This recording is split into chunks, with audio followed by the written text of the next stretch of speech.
মরণের পরে ওই মসজিদের চার বিয়ারি পালকি, ওই পালকি দেখলে মনের ভিতরে বড্ড ভয় লাগে। আল্লাহ, ওই চার বিয়ারি পালকির মধ্যে কোন দিন যেন চড়াইয়া দিবে রে, যেদিন বাবা মা সবাই পর হয়ে যাবে, আদরের ছেলে বিদায় করে দিবে, ওই সুন্দর ঘরের মধ্যে রাখবে না, বাড়ির মধ্যে রাখবে না, আমার আপনার চির বিদায়। এই জন্য বলতেছিলাম, এক নাম্বার মানুষের মরণের সময় জিহ্বা বাইর হয়ে যায়, তাদের মৃত্যুটা কত কঠিন হয় রে। এই মরণ থেকে পালানোর কোনো জায়গা নাই। আজরাইলকে আবার আল্লাহ ডাকতে বলে, আজরাইল তুমি দুনিয়ার মধ্যে সবার জানটা কবজ করো গো। তুমি কি কারণ দানটা কবজ করতে যা কোনদিন কষ্ট পাইছো বা কোনদিন তোমার কি হৃদয়ের ভিতরে ব্যথা লাগছেনি? আজরাইল আমার মাওলা, এই দুনিয়ায় দুইটা মানুষের জান কবজ করতে যায় আমি কেঁদে ফেলেছিলাম। আজকে আমি দুনিয়ার মধ্যে কত মায়ের বুক খালি করলাম, কত সন্তান দুনিয়া থেকে বিদায় হয়ে গেল, কত মুরব্বী বিদায় হয়ে গেল, কত ভাই বিদেশে টাকা ইনকাম করার জন্য চলে গেছি, কবিন হয়ে চলে আসছে রে মুসলমান। পৃথিবীর মধ্যে যাওয়া আসার সিরিয়াল আছে, যাওয়ার কোনো সিরিয়াল নাই। দেখা যায় সন্তানের লাশ বাবার কাঁধে। আজকে এখানে যারা বসে আছেন অনেকেই বাবা মায়ের লাশটা কাঁধে নিছেন। ওই বাবার লাশটা তারা কাঁধে নিছে রে, ওই সন্তান জানে বাবার লাশটা কত ভারী, মার লাশটা কত ভারী। আমরা বাদানরা অনেকেই নাতির লাশটা কাঁধে নিছেন, আবার অনেকের দাদার লাশটা কাঁধে নিছেন। আসার একটা সিরিয়াল আছে, যার কোনো সিরিয়াল নাই। দেখা যায় দাদা জিন্দা নাতি নাই, দেখা যায় বাবা জিন্দা সন্তান নাই, সন্তান জিন্দা বাবা নাই। কি কখন চলে যাব কেউ বলতে পারি না। জোরে জোরে চিল্লায় বলো আল্লাহু আকবার। আমার আল্লাহ বলে, আজরাইল রে, ওই দুটি লোককে তুমি একটু বলতে পারোনি যেটা আমার রাসূল আকরাম সাল্লাল্লাহু আলাইহি ওয়াসাল্লাম জিগাইতেছিলেন কথাটা। বলে, আল্লাহর নবী, মায়ার নবী গো, আপনার আমি কি বলবো? আমার আল্লাহ পাক হুকুম দিলে আমি কাউকে একটা সেকেন্ড দেরি করি না, একটা মিনিট দেরি হয় না, সঙ্গে সঙ্গে পড়ে যায়। তবে আল্লাহ পাকের হুকুম তালিম করতে যায় দুইটা জায়গা আমি চোখের পানি ফেলেছি। আজরাইল রে, আজরাইল রে, তুমি কোন দুইটা জায়গা চোখের পানি ফেলছ? বলে, হুজুর, একটা জায়গা, এক নাম্বার হলো একদিন সমুদ্রে যখন একটা মা তার সন্তান প্রবাহিত দুনিয়ার মধ্যে প্রসব করলো, এই দুনিয়ার মধ্যে ডেলিভারি হলো, আর জাহাজটার সঙ্গে সঙ্গে ডুবে সব মানুষ মারা গেল। মা জননী ওই একটা তক্তার উপরে সন্তান তারে রাখিয়া, যখন একটা ছোট্ট কাঠের উপরে সন্তান তারে রাখলো, রাখা পর মা জননীর জানটা আমি কবজ করেছিলাম। ওদিন আমি আজরাইল চোখের পানি ছেড়ে দিলাম। আল্লাহ তোমার মহিমা, আল্লাহ তোমার হুকুম তালিম করতে যাইয়া এই সাগরের মধ্যে বাচ্চাটা ডেলিভারি হলো। আজকে বাচ্চাটারে বাঁচায় রাখলা, বাচ্চার মারে তুমি বিদায় করে দিলাম। আর একটা দিন আমি কেঁদেছিলাম, সাদ্দাত যখন জান্নাত বানাইলাম। এ দুনিয়ার মানুষ শুনে নাও, হুদ আলাইহিস সালামের কাছ থেকে শুনিয়া জান্নাতের বিবরণ হযরত ওই তৎকালীন জামানায় বনি ইসরাঈলদের নবী হুদ আলাইহিস সালাম, ওনার কাছ থেকে শুনিয়া সুন্দর জান্নাত খানা বানানো হলো। সাদ্দাত নিজেই জান্নাত বানালো, বানায়া একটা পা দেওয়ার জন্য অনেক অনুনয় বিনয় করেছিল। আমি আজরাইলের কাছে অনেক অনুনয় বিনয় করেছিল, কিন্তু আল্লাহর হুকুম, একটা পা তারে জান্নাতের মধ্যে ঢুকতে দিতে পারি নাই, দিই নাই। ওদিন আমার কান্না এসেছিল, অনেক মায়া লেগেছিল। আমার নবী বলে, আজরাইল রে, ওই দুটি লোককে কি চেনো? তুমি জেনে রাখো, ওই দুটি লোকই একই লোক। ওই সাগরের মাঝে যখন ডুবে গেছিল, মা মারা গেল, বাবা মারা গেল, ওদিন যে বাচ্চাটাকে আমার আল্লাহ বাঁচিয়ে রেখেছিল, ওই বাচ্চাটাই বড় হয়ে সাদ্দাত বাদশা হয়েছিল। আল্লাহ তার রাজত্ব দান করেছিল, কিন্তু আল্লাহর সঙ্গে নাফরমানি করেছিল। শুনে নাও রে আজরাইল, ওই দুটি লোক একই লোক। জোরে জোরে চিল্লায়া বলা যাবে না আল্লাহু আকবার। এই মরণের সময় আমারে তুমি মৃত্যু যন্ত্রণা দিয়েছি। আল্লাহ বলে, আজরাইল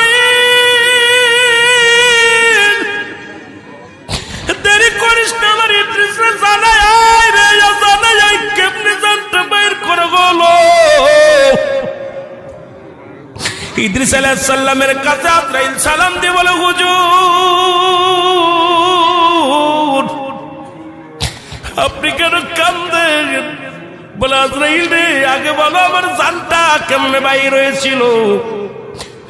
আজরাইল বলে, হুজুর মায়ের বুকে দুধ খাইতে খাইতে সন্তান যেমনি ঘুমায়া যায়, আপনার জানটা আমি এমনি বাইর করেছি, আপনাকে আমি কষ্ট দিই নাই, আপনার শুধু বুকের উপরে হাতটা রেখেছি। আমি আজরাইল সবার জান কবজ করতে দুনিয়া আসি না। আমি আসমানে থাকে আমার মাথা, জমিনে থাকে আমার পা। আমি দানবের আকৃতি হয়ে যায়, যখন আমি আজরাইল ওই মানবের সামনে দানব আকৃতি হয়ে যায়, আমাকে দেখে তার কলিজাটা ফেটে যায়। সারা পৃথিবীর পানিও যদি তখন তার গালে দেয়া হয় রে, তৃষ্ণা মেটে না। সারা পৃথিবীর মানুষ যদি সান্ত্বনা দেয়, বাতাস দেয়, তার কলিজা ঠান্ডা হয় না। নবী গো, শুধু আপনি আল্লাহর মাহবুব বান্দার জানটা বাইর করার জন্য আমি আজরাইল জমিনের মধ্যে নেমে আসি, আপনাকে আমি কোনো কষ্ট দিই নাই। বাদান রে, এবার বাদান কি ডাকতে বলে, ইদ্রিস আলাইহিস সালাম ডাকতে বলে, আজরাইল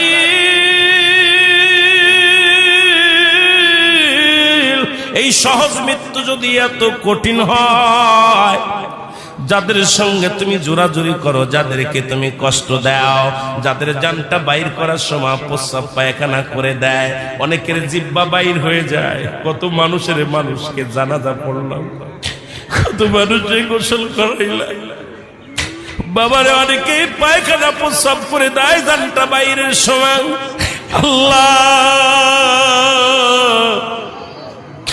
আল্লাহ তুমি আমাদের মৃত্যু যন্ত্রণাটা সহজ করে দিও। আল্লাহ যেদিন আজরাইলকে পাঠাইবা, নসিবে কালেমা পড়া দিও, সেদিন দয়াল নবীর চেহারা বড় কায়না বানা দিও গো। ওই মৃত্যু যন্ত্রণা সহজ করে দিও। এই জন্য বলতেছিলাম বাবা, 1 নম্বর বিপদ হলো মানুষের মরণ, 2 নম্বর বিপদ হলো কবর, 3 নম্বর বিপদ হলো কিয়ামতের ময়দান।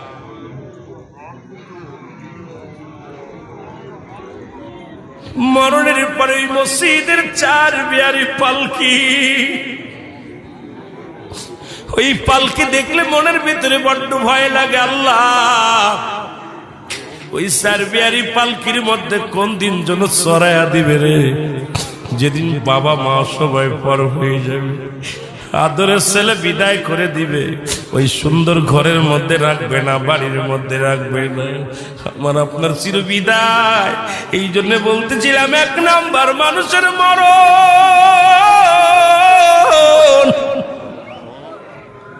আল্লামা মুফতি আমজাদ আলী সাহেব একটা কিতাব লেখলেন, কিতাবের নাম বাহারুস শরিয়াত। এই কিতাবের মধ্যে উনি লিখতে যা বললেন, দুনিয়ার মানুষ শোনো,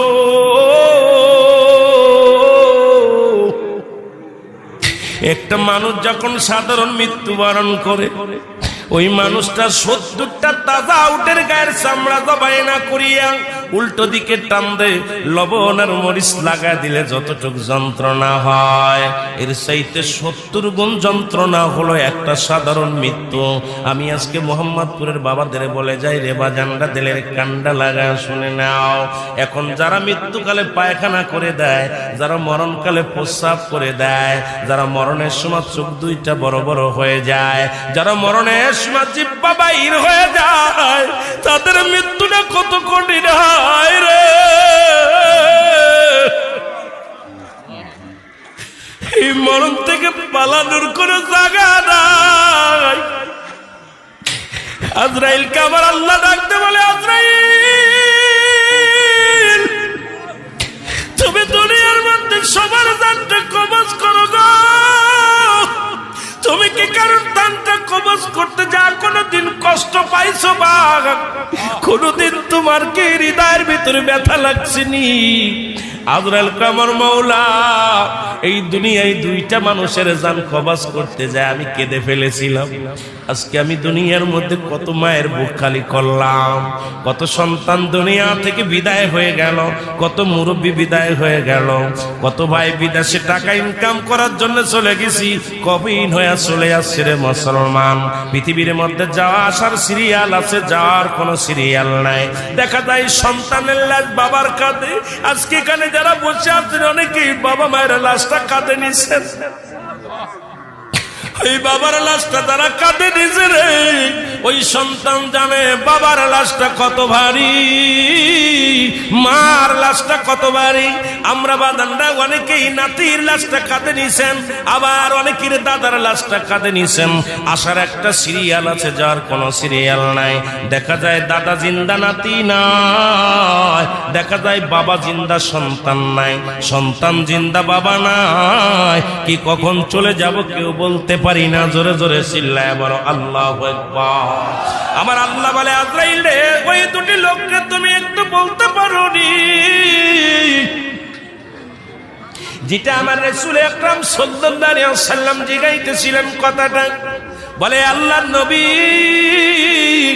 মায়ার নবী গো, আপনার আমি কি বলবো? আমার আল্লাহ পাক হুকুম দিলে আমি কাউকে একটা সেকেন্ড দেরি করি না, একটা মিনিট দেরি হয় না, সঙ্গে সঙ্গে পড়ে যায়।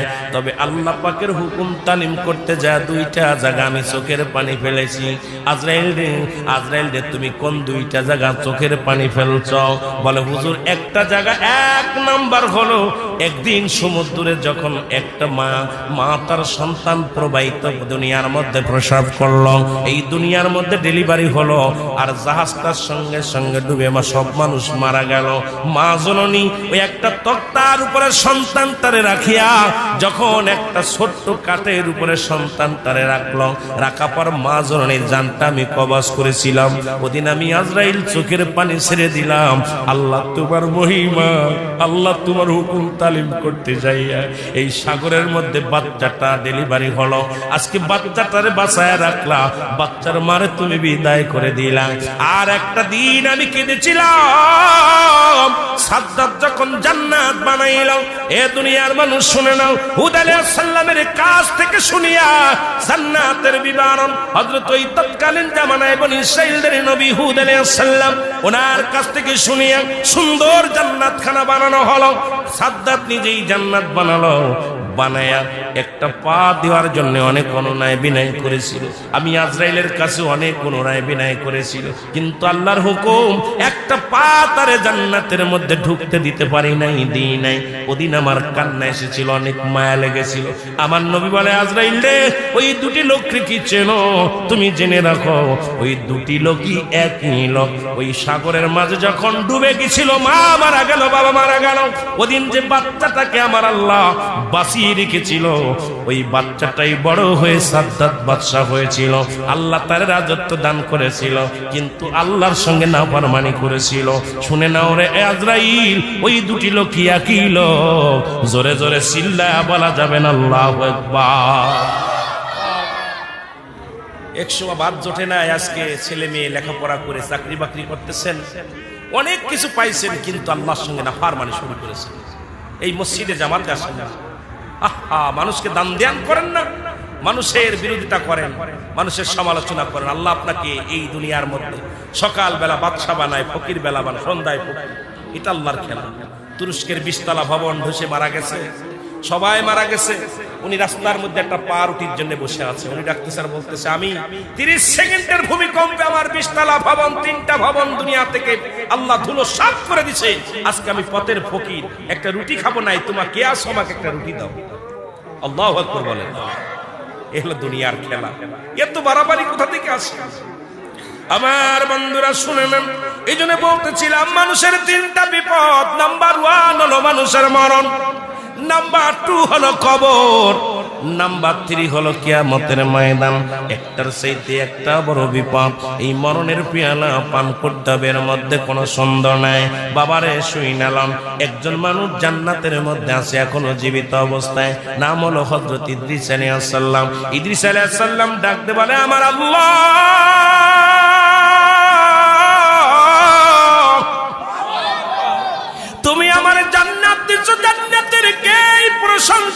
শেষ করতে পারি না। তোমার বান্দার জন্য এত সুন্দর জান্নাত বানাইলা। আল্লাহ ইদ্রিস রে, আমার জান্নাত পেয়ে কি তুমি হ্যাপি হয়েছো, খুশি হয়েছো? আমার ইদ্রিস আলাইহিস সালাম বলে, আল্লাহ খুশি হয়েছি, তবে আমার একটা কষ্ট। কয় কি কষ্ট? কষ্টটা হলো আমার মৃত্যু যন্ত্রণা। এই মরণের সময় আমার তুমি মৃত্যু যন্ত্রণা দিয়েছ। আল্লাহ বলে, আজরাইল দেরি করিস না, আমার ইদ্রিস রে জানাই রে, জানাই কেমনে জানতে বাইর করে বলো।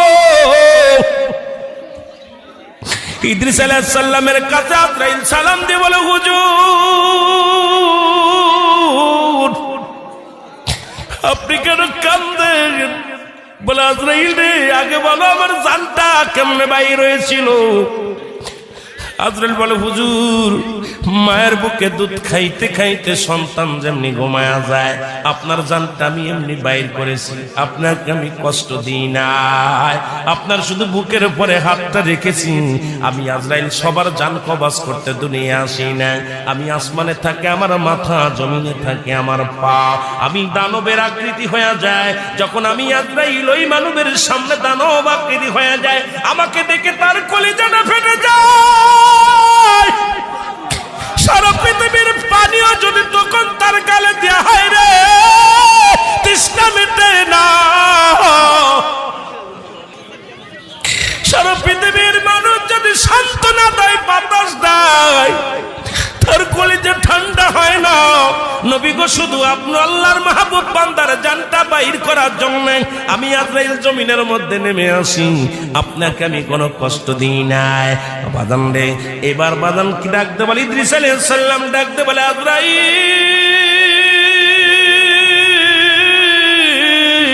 এই সহজ মৃত্যু যদি এত কঠিন হয়, যাদের সঙ্গে তুমি জোরাজুরি করো, যাদেরকে তুমি কষ্ট দাও, যাদের জানটা বাইর করার সময় প্রস্রাব পায়খানা করে দেয়, অনেকের জিহ্বা বাইর হয়ে যায়। কত মানুষকে জানাজা পড়লাম, কত মানুষে গোসল করাইলাম, বাবারে অনেকে পায়খানা প্রস্রাব করে দেয় জানটা বাইরের সময়।